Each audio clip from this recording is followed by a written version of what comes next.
നമ്മുടെ സമൂഹം ഇന്ന് അഭിമുഖീകരിക്കുന്ന ഏറ്റവും വലിയ പ്രശ്നങ്ങളിലൊന്നാണ് മയക്കുമരുന്നുകളുടെയും മദ്യത്തിൻ്റെയും വ്യാപനം. വാസ്തവത്തിൽ ഭാരതത്തിൻ്റെ ഇന്നത്തെ ഏറ്റവും വലിയ സമ്പത്ത് നമ്മുടെ യുവജന സമ്പത്താണ്. മൊത്തം ജനസംഖ്യയുടെ ഭൂരിഭാഗം യുവജനങ്ങൾ അധിവസിക്കുന്ന ഏക രാഷ്ട്രം ഇന്ന് ഭാരതമാണ്. മറ്റ് സാമ്പത്തികമായി ഉയർന്ന പല രാജ്യങ്ങളിലും തന്നെ യുവജനസംഖ്യ അത്യന്തം ആശങ്കാജനകമാകും വിധം താഴേക്ക് പോയിക്കൊണ്ടിരിക്കുന്ന ഒരു കാലഘട്ടമാണ്. ഇന്ന് ആ രാജ്യങ്ങളൊക്കെ ഉണ്ടാക്കി വെച്ചിട്ടുള്ള സംവിധാനങ്ങൾ, യന്ത്രസാമഗ്രികൾ, നൂതന സാങ്കേതിക വിദ്യയുടെ ഉപകരണങ്ങൾ, ഇവ വേണ്ടും വിധം പ്രവർത്തിപ്പിക്കുന്നൊരു യുവസമൂഹം നാളെ ഇല്ലാതാകുന്ന അവസ്ഥാവിശേഷമാണ് വരുന്നത്. എന്നാൽ ഭാരതത്തെ സംബന്ധിച്ച് ഏറ്റവും അധികം യുവസമൂഹം നല്ല ബുദ്ധിയുള്ള, കാര്യപ്രാപ്തിയുള്ള, സാങ്കേതിക ജ്ഞാന ആർജനത്തിന് സാധ്യതയുള്ള വലിയ യുവസമൂഹമാണ്. അധ്വാനിക്കാനും രാഷ്ട്ര നിർമ്മാണത്തിൽ മുഖ്യ പങ്ക് വഹിക്കാനും കഴിവുള്ള യുവസമൂഹം. ഈ ഒരു യുവസമൂഹം നമ്മുടെ ഏറ്റവും വലിയ സമ്പത്തായി ഉണ്ടെന്ന് പറയുമ്പോൾ തന്നെ അതിഭീകരമായ രീതിയിലാണ് അവരെ നിശേഷം നശിപ്പിക്കുന്ന, എല്ലാ മഹിമകളെയും ഇല്ലാതാക്കുന്ന വിധത്തിൽ മയക്കുമരുന്നുകളും മദ്യവും വ്യാപിക്കുന്നത്. വളരെയധികം ആശങ്കാജനകമായ രീതിയിൽ. കേരളത്തെ സംബന്ധിച്ച് പറയുകയാണെങ്കിൽ ഒരു മദ്യശാല ആരംഭിക്കണമെങ്കിൽ അതത് ലോക്കൽ സെൽഫ് ഗവൺമെൻറ്റിൻ്റെ അനുമതി വേണം എന്നുള്ള വകുപ്പുണ്ടായിരുന്നു. അത് ഇപ്പോഴത്തെ ഗവൺമെൻറ് എടുത്തു കളഞ്ഞു. ഇപ്പോൾ ലോക്കൽ സെൽഫ് ഗവൺമെൻറ്റിൻ്റെ യാതൊരു അറിവോ അംഗീകാരമോ ഇല്ലാതെ തന്നെ യഥേഷ്ടം മദ്യശാലകൾ തുടങ്ങാവുന്നതാണ്. 5 വർഷം കൊണ്ട് കേരളത്തിൽ വർദ്ധിച്ചിട്ടുള്ള മദ്യശാലകളുടെ എണ്ണം 100 കണക്കിന്. എങ്ങോട്ടാണ് ഈ പോക്ക്? ഇതിൻ്റെ ഒപ്പമാണ് പെരുകുന്ന മയക്കുമരുന്നുകൾ. UP സ്കൂളുകളുടെ പരിസരങ്ങളിൽ പോലും സുലഭം. ഈ സ്ഥിതിയിൽ ഇത് കേവലം സർക്കാരോ മാത്രം വിചാരിച്ചാൽ ഇതിനെ നിയന്ത്രിക്കാൻ കഴിയില്ല. പക്ഷേ സർക്കാർ സംവിധാനം ഉയർന്ന് പ്രവർത്തിച്ചേ മതിയാവും.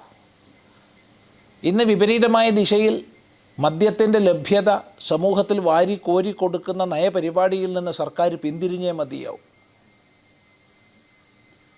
ലഭ്യത കൂടുമ്പോൾ, അനായാസേന ലഭ്യത കൂടുമ്പോൾ സ്വാഭാവികമായിട്ട് വിനിയോഗം വർദ്ധിക്കുമെന്നുള്ളത് സാമാന്യമായ തത്വമാണ്.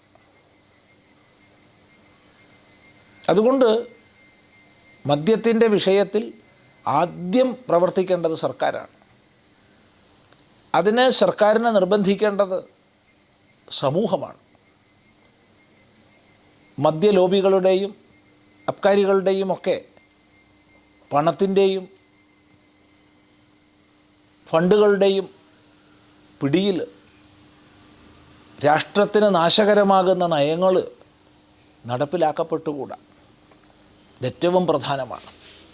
ഇവിടെ സാമാന്യ സമൂഹം ഉണരുക, നമ്മുടെ മുമ്പിലുള്ള അത്യന്തം ഭീഷണമായ സ്ഥിതിയുടെ യാഥാർത്ഥ്യം മനസ്സിലാക്കുക. ഇല്ലെങ്കിൽ നമ്മുടെ മക്കൾ നാളെ നശിക്കുകയാണ്. ഇനി മയക്കുമരുന്നുകളുടെ വിഷയത്തിലായാൽ ഇതിൻ്റെ ചാനലുകൾ, അവിടെയാണ് ശരിയായ പിടി വീഴേണ്ടത്. ഇന്ന് ലോകത്ത് മതാധിഷ്ഠിത ഭീകര സംഘടനകളുടെ ഏറ്റവും വലിയ വരുമാന സ്രോതസ്സ് മയക്കുമരുന്ന് വിപണനമാണ്. ഇത് പരക്കെ അറിയുന്ന വിഷയമാണ്. അപ്പം അതിൻ്റെയൊക്കെ ചാനലുകൾ തടയാൻ നമുക്ക് സംവിധാനത്തിന് സാധിക്കണം. ഇനി അത് സർക്കാർ ചെയ്യേണ്ടതാണ്.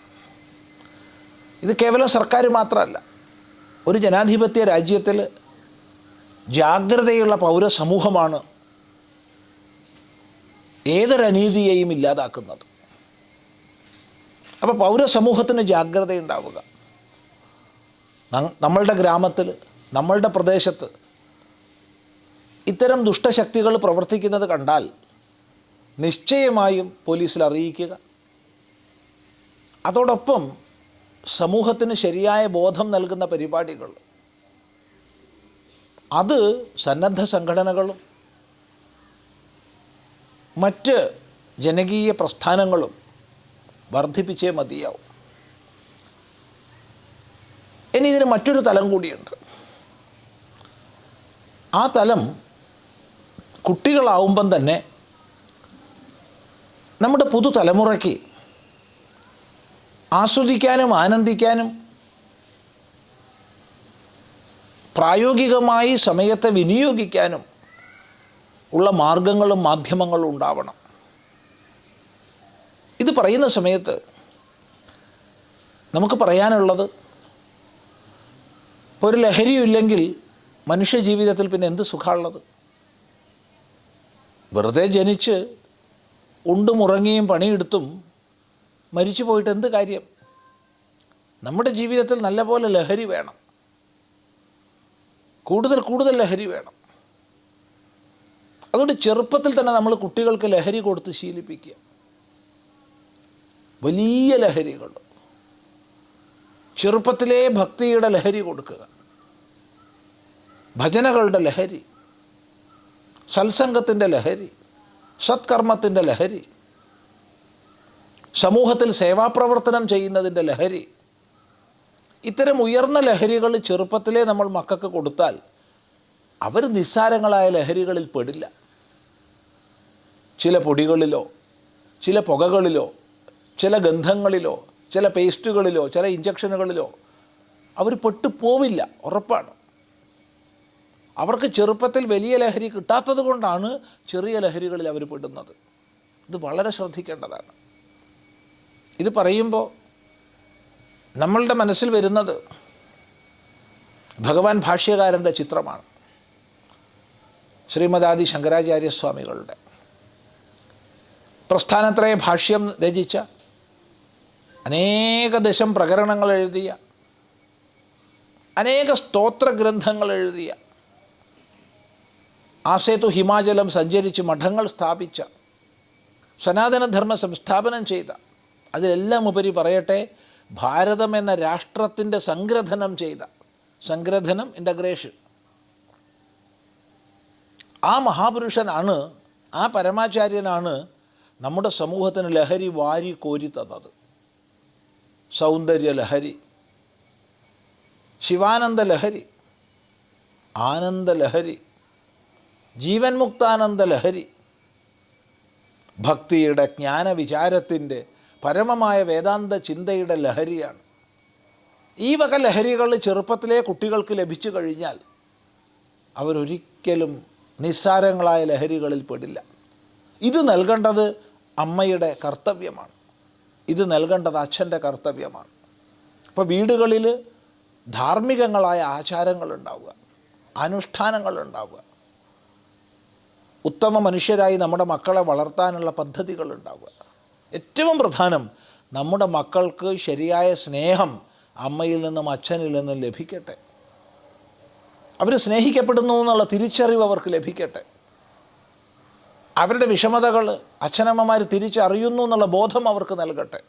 ഇന്നതില്ലാതായി ഒറ്റപ്പെടലിൻ്റെ നൊമ്പരം അനുഭവിക്കുന്ന കുട്ടികൾ സ്വാഭാവികമായി മറ്റ് വലകളിൽ പോയി വീഴും. അതുകൊണ്ട് വളരെ ജാഗ്രത നമ്മുടെ സമാജത്തിന് വേണമെന്നാണ് ഈ വിഷയത്തിൽ നമുക്ക് പറയാനുള്ളത്. കാരണം വിചാരിക്കുന്നതിനേക്കാളൊക്കെ, സാമാന്യമായി സമൂഹം വിചാരിക്കുന്നതിനേക്കാളൊക്കെ ഗുരുതരമാണ് ഈ വക മദ്യത്തിൻ്റെയും മയക്കുമരുന്നിൻ്റെയും ഇന്നത്തെ പ്രസരണത്തിൻ്റെ തോത്. ഉണർന്ന് പ്രവർത്തിച്ചേ മതിയാവും. ഇതിൽ നമുക്ക് കൂട്ടുത്തരവാദിത്വമാണുള്ളത്.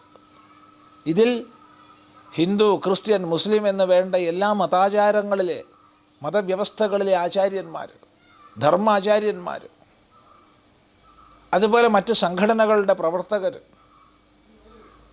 രാഷ്ട്രീയ പ്രസ്ഥാനങ്ങളുടെ പ്രവർത്തകർ എല്ലാവരും ഒറ്റക്കെട്ടായി പ്രവർത്തിച്ചേ മതിയാവും.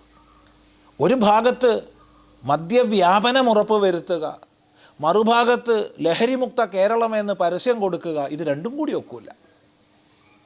ചെയ്യുന്നതിന് ആത്മാർത്ഥത വേണം. ഒരു ഭാഗത്ത് ലഹരിരഹിത കേരളം എന്നും പറഞ്ഞ് മുഖ്യമന്ത്രിയുടെ ചിത്രമൊക്കെ വെച്ചിട്ട് ധാരാളം പരസ്യങ്ങൾ നമ്മൾ കാണുന്നു. മറ്റൊരു ഭാഗത്ത് മദ്യത്തിൻ്റെ വ്യാപനം പരിധി വിട്ട് വർദ്ധിപ്പിക്കുന്നു. ഇത് രണ്ടും ഒന്നിച്ച് നടക്കില്ല. ചെയ്യുന്നതിന് ആത്മാർത്ഥത വേണം, ചെയ്യുന്നതിന് ശുദ്ധി വേണം. അതുകൊണ്ട് എല്ലാ രാഷ്ട്രീയ പ്രസ്ഥാനങ്ങളും, സന്നദ്ധ സംഘടനകളും, മതസംഘടനകളും, ധർമാചാര്യന്മാരും എല്ലാവരും ഒത്തൊരുമിച്ച് ഇന്ന് ഉണർന്ന് പ്രവർത്തിച്ചില്ലെങ്കിൽ നാളെ കേരളത്തിൻ്റെ സ്ഥിതി ഭയാനകമാണ്. കാരണം നമ്മുടെ മനുഷ്യവിഭവം ഇല്ലാതാവും വിധമാണ് ഈ മയക്കുമരുന്നും വ്യാപിക്കുന്നത് എന്ന് സമൂഹവുമായി നിത്യവും ബന്ധപ്പെടുന്ന ഒരു വ്യക്തി എന്നുള്ള രീതിയിൽ നമുക്ക് പറയാൻ കഴിയും. അതുകൊണ്ട് വർദ്ധിതമായ ജാഗ്രത നമ്മുടെ ഭാഗത്തു നിന്നുണ്ടാവട്ടെ എന്ന് മാത്രം ഇതിലെല്ലാവരുടെയും കൂട്ടുത്തരവാദിത്വം ഉണ്ട് എന്നും ഓർമ്മിപ്പിക്കട്ടെ. നമസ്കാരം.